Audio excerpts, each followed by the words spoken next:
నమస్తే. ప్రస్తుతం కొరుట్ల వైష్ణవి గ్రామంలో ఉన్నాం. 8 రోజులు అయితే ఉంది వైష్ణవి మృతి చెంది. కేసులో ఆధారాలు బయటపడ్డాయి, నిందితులు అరెస్ట్ అయ్యారు. కానీ ఇప్పటి వరకు ఎట్లాంటి శిక్ష లేదు. పైగా ఏ చట్టం నుండి అంటే ఏ లొసుగు నుండి వాళ్ళను బయటపడేయాలని అడ్వకేట్లు పోరాటం చేస్తూ ఉన్నారు, ప్రయత్నాలు చేస్తూ ఉన్నారు. ఆ రోజు పోలీసులు ఏం చెప్పారు, మీ బిడ్డకి ఎవరైతే చంపారో వాళ్ళు ఖచ్చితంగా శిక్ష పడుతుంది, న్యాయం చేస్తామని చెప్పారు. సరే, ఇదే కేసు విషయంలో న్యాయం అంటే కేసు అయి జైల్లో వేస్తే న్యాయం జరిగినట్లయితే ఎవరు భావించరు. 18 ఏళ్ళ ఒక ఆడబిడ్డ 4 నెలల గర్భంతో ఉన్నప్పుడు చనిపోవడం ఈ రాష్ట్రాన్నే మొత్తం కుదిపేసింది. దిశ కేసులో ఏం జరిగిందో రాష్ట్రమంతా చూసింది, దేశమంతా కూడా చూసింది. అంటే ఉన్నోని బిడ్డకు ఒక న్యాయం, పేదోని బిడ్డకు మరో న్యాయంలాగా అనిపిస్తూ ఉంది. మరి దీనిపైన ప్రభుత్వం ఎట్లా స్పందిస్తుంది, అధికారులు ఎట్లాంటి శిక్ష వేస్తారు చూడాల్సిన అవసరం ఖచ్చితంగా ఉంది. ఇప్పుడే ఒక్కరొక్కరుగా నాయకులు కూడా వైష్ణవి ఇంటిని చేరుకుంటూ ఉన్నారు.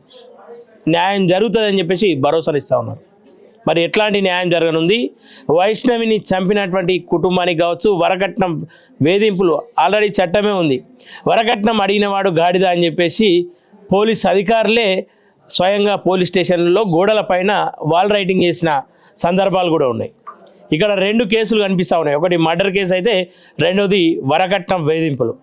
మరి ఎట్లా స్పందిస్తూ ఉన్నారు అధికారులు, కుటుంబ సభ్యులకు ఇప్పుడేం చెప్తా ఉన్నారు ఒకసారి అడిగి తెలుసుకునే ప్రయత్నం చేద్దాం. వైష్ణవి బ్రదర్ మనతో పాటు ఉన్నాడు. నమస్తే బ్రదర్. నమస్తే. ఏం చెప్తా ఉన్నారు అధికారులు? ఆ రోజు అరెస్ట్ ఏ రోజైతే చనిపోయిందో మీ ఆవేశాన్ని ఆపడానికి అనేక హామీలు ఇచ్చారు. మరి ఇప్పుడేం చెప్తా ఉన్నారు? వాళ్ళు ఒకటే మాట అంటారు, మేము ఖచ్చితంగా చర్య తీసుకుంటాం, చేస్తాం, శిక్ష పడేలా చేస్తామని అంటారు. ఆ శిక్ష ఏదో తొందరగా పడితే మాకు హ్యాపీ ఉంటుంది, పైనుంచి చూస్తున్న మా చెల్లె హ్యాపీ ఉంటుంది. 2 తెలుగు రాష్ట్రాలకు మా చెల్లె గురించి తెలుసు, ఆల్రెడీ అంతా చెప్పేసినాం, మీకు తెలియదంటే ఏది లేదు. నేను చెప్తుంది ఒకటే, మా చెల్లెని మీ చెల్లె అనుకొని, మా ఇంటి ఆడపిల్లని మీ ఇంటి ఆడపిల్ల అనుకొని మా చెల్లె ఖచ్చితంగా న్యాయం చేయగలి చూడాలి. ప్రతి ఒక్కరు సోషల్ మీడియాలో, ఇన్స్టాగ్రామ్లో, యూట్యూబ్లో ఎక్కడ పడితే అక్కడ జస్టిస్ ఫర్ వైష్యూ అని ట్యాగ్ చేసిరు అనుకో, అది ఇంకో కొంతమందికి రీచ్ అయ్యేలా పోతుంది. దీని గురించి పెద్ద పెద్ద ఇన్ఫ్లుయెన్సర్స్ కూడా మాట్లాడాలా. అట్లా మాట్లాడితేనే మా చెల్లకు కొంచెం న్యాయం జరుగుతుందని అనుకుంటున్నా. ఇప్పుడు ఆల్మోస్ట్ అందరికి తెలిసిపోయింది ఇది, కానీ పెద్ద పెద్ద ఇన్ఫ్లుయెన్సర్ మాట్లాడతలేరు. దీని గురించి మాట్లాడితే చాలా అంటే చాలా బాగుంటుంది. నార్మల్ ఒక పాలకోవా గురించే చాలామంది ఇన్ఫ్లుయెన్సర్స్ మాట్లాడారు. ఇది ఒక మర్డర్, దీని గురించి కూడా మాట్లాడాలని నేను మనస్ఫూర్తి కోరుకుంటున్నా. అట్లా మాట్లాడితే మా చెల్లకు తొందరగా న్యాయం జరుగుతుంది. ఆ 4గురికి ఖచ్చితంగా ఇప్పుడు వాళ్ళకు అనేంత రైట్స్ మాకు లేవు. ఆ చట్టంకి విరుద్ధంగా మేము చేయలేమని అంటారు, మేము చేయొద్దని అంటారు. సరే, మేము చేయలేము కానీ మేము చేయొద్దు, కానీ ఆ చట్టమే తొందరగా తీసుకుంటే వాళ్ళకు ఉరిశిక్ష కానీ ఎన్కౌంటర్ కానీ చేసేసారు అనుకో, మేము హ్యాపీగా ఫీల్ అవుతాం. మాతో పాటు 2 తెలుగు రాష్ట్రాలు మొత్తానికి హ్యాపీగా ఫీల్ అవుతారు. అండ్ ఇంకో కొంతమంది ఏం చేస్తారు అంటే వాళ్ళ వ్యూస్ కోసము, ఛానల్ కోసము, పైసల కోసం ఏం చేస్తారు, టైటిల్స్ చేంజ్ చేసి రాస్తారు, thumbnail కూడా. ప్రతి ఒక్క మీడియా వాళ్ళు ఉన్నట్టు పెట్టుండి, అట్లా పెడితే మీకు పైసలు వస్తాయేమో, కానీ రాను రోజుల్లో మీ ఇంట్లో ఆడపిల్లకి జరగచ్చు ఇది. కాబట్టి జరగకుండా చూసుకోర్రి. మా చెల్లె గురించి ప్రతి ఒక్కరు పోరాడండి.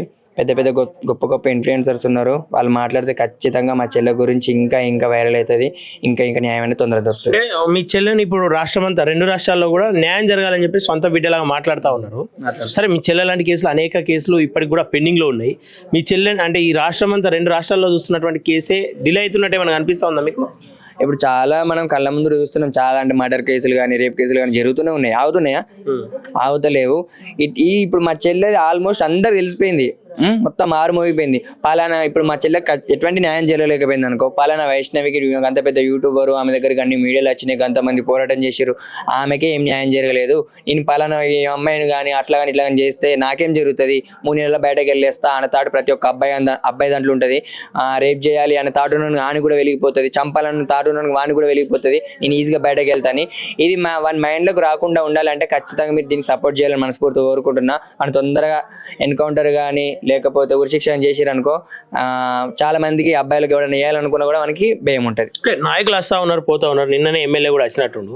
ఎట్లాంటి భరోసాలు ఇచ్చింది, ఏం చెప్తా ఉన్నారు? మేము తక్షణమే ఏంటి శిక్ష పడేలా చూస్తాము, మీ బిడ్డ కాదు మా బిడ్డ, మా సొంత బిడ్డ అనుకుంటూ మాట్లాడుతారు. మాకు కూడా అది హ్యాపీగా అనిపించింది, చాలా అంటే చాలా సంతోషంగా కూడా అనిపించింది. అది తొందరగా తీసుకుంటే ఇంకా హ్యాపీగా ఫీల్ అవుతాం, మా చెల్లి ఆత్మ కూడా శాంతిస్తుంది.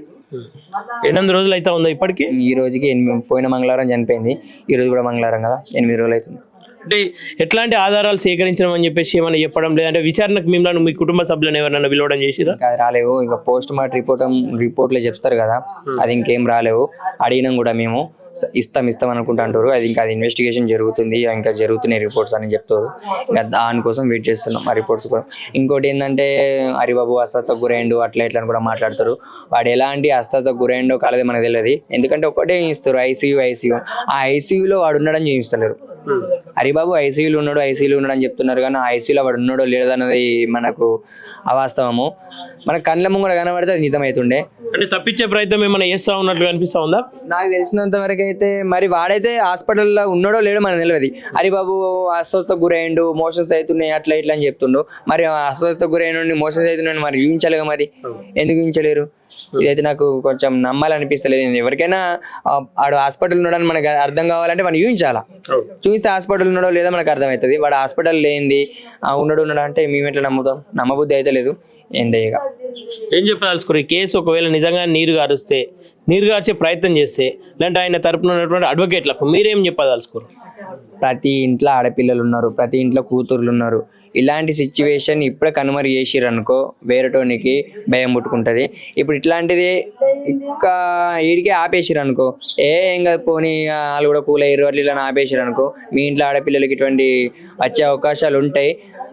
నేను ఖచ్చితంగా చెప్తుంది ఏంటంటే ప్రతి ఒక్కరు దీని గురించి పోరాడోర్రి.